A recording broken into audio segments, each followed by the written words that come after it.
dan teman-teman. Saya Baby Filasyalahi. Pada kesempatan kali ini, saya ingin memaparkan materi Pteridophyta. Berikut adalah peta konsep dari materi Pteridophyta. Kali ini, saya akan membahas tentang definisi Pteridophyta, ciri-ciri, habitat, sistem reproduksi, metagenesis, klasifikasi, dan manfaat Pteridophyta. Yang pertama ada definisi Pteridophyta. Tumbuhan paku atau Pteridophyta adalah divisi dari kingdom Plantae yang anggotanya memiliki akar, batang, dan daun sejati, serta memiliki pembuluh pengangkut. Pteridophyta merupakan tumbuhan paku yang tergolong dalam tumbuhan kormus berspora, di mana tumbuhan ini menghasilkan spora dan memiliki susunan daun yang umumnya membentuk sayap, yaitu pada pucuknya terdapat bulu-bulu. Tumbuhan paku sering disebut juga dengan Cormophyta berspora karena berkaitan dengan adanya akar, batang, dan daun sejati, serta bereproduksi aseksual dengan spora. Tumbuhan paku juga disebut sebagai tumbuhan berpembuluh atau Tracheophyta karena memiliki pembuluh pengangkut. Tumbuhan paku merupakan tumbuhan berkormus dan berpembuluh yang paling sederhana. Terdapat lapisan pelindung sel atau jaket steril di sekeliling organ reproduksi, sistem transport internal, dan hidup di tempat yang lembab. Akar serabut Pteridophyta berupa rizoma, dan ujung akarnya dilindungi oleh kalitra. Sel-sel akar Pteridophyta membentuk epidermis, korteks, dan silinder puset yang terdapat pada xilem dan floem.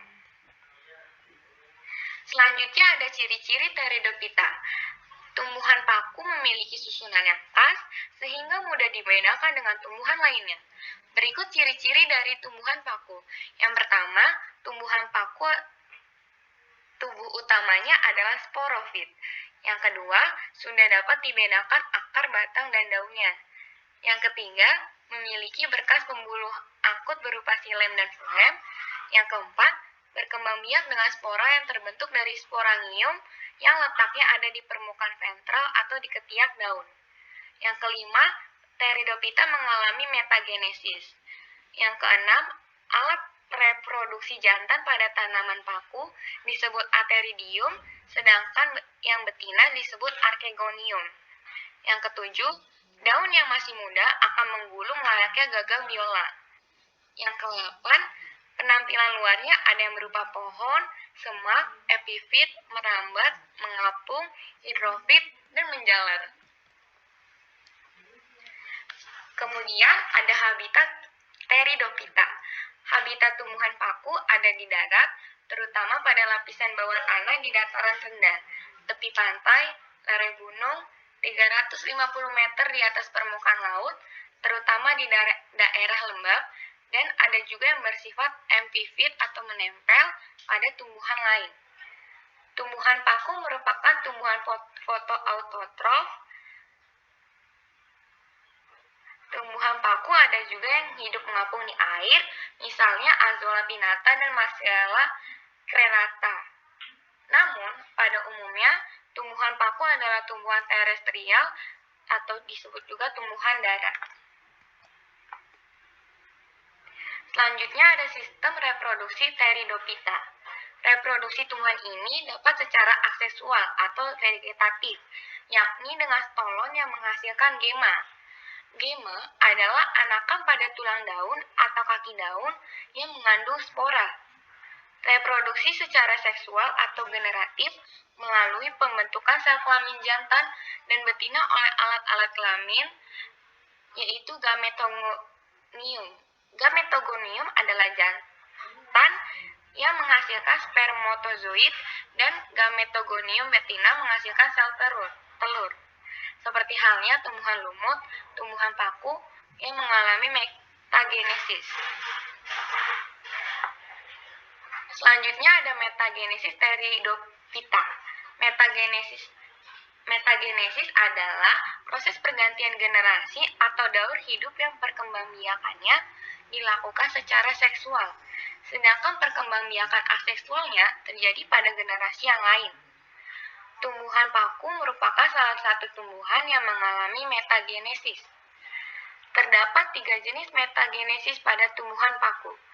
Pertama adalah metagenesis paku homospora, berikutnya adalah metagenesis paku heterospora, dan yang terakhir adalah metagenesis paku peralihan.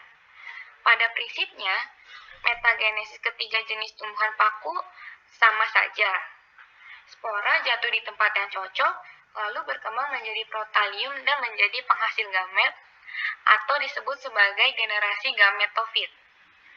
Setelah itu, gamet akan membentuk ateridium yang menghasilkan spermatozoid dan archegonium akan menghasilkan ovum. Metagenesis tumbuhan paku homospora. Pada metagenesis ini, spora akan berkecambah lalu menghasilkan protalium.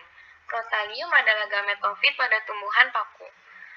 Lalu protalium akan menghasilkan 2 buah gamet yang berbeda, yaitu ateridium yang akan menghasilkan spermatozoid dan archegonium yang menghasilkan sel telur. Lalu spermatozoid bertemu dengan sel telur yang kemudian membentuk zigot. Zigot kemudian tumbuh dewasa menjadi tumbuhan paku. Tumbuhan paku ini membentuk sporofil melalui sporangium. Dalam tahap ini, tumbuhan paku sudah mulai fase sporofit. Kemudian, sporangium akan menghasilkan spora dengan metode meiosis. Spora akan memulai kembali proses berkecambah, lalu membentuk protalium kembali. Yang kedua, metagenesis tumbuhan paku heterospora. Jika metagenesis paku homospora hanya ada satu jenis spora, maka pada metagenesis heterospora ada 2 jenis spora dan protalium yang berbeda. Pada fase gametofit, spora yang dihasilkan memiliki jenis dan ukuran berbeda, yaitu mikrospora dan makrospora. Mikrospora akan membentuk mikroprotalium dan menghasilkan spermatozoid pada ateridiumnya. Makrospora akan membentuk makroprotalium dan menghasilkan sel telur pada archegoniumnya. Spermatozoid akan bertemu dengan sel telur dan akan membentuk zigot. Zigot kemudian tumbuh menjadi tumbuhan paku.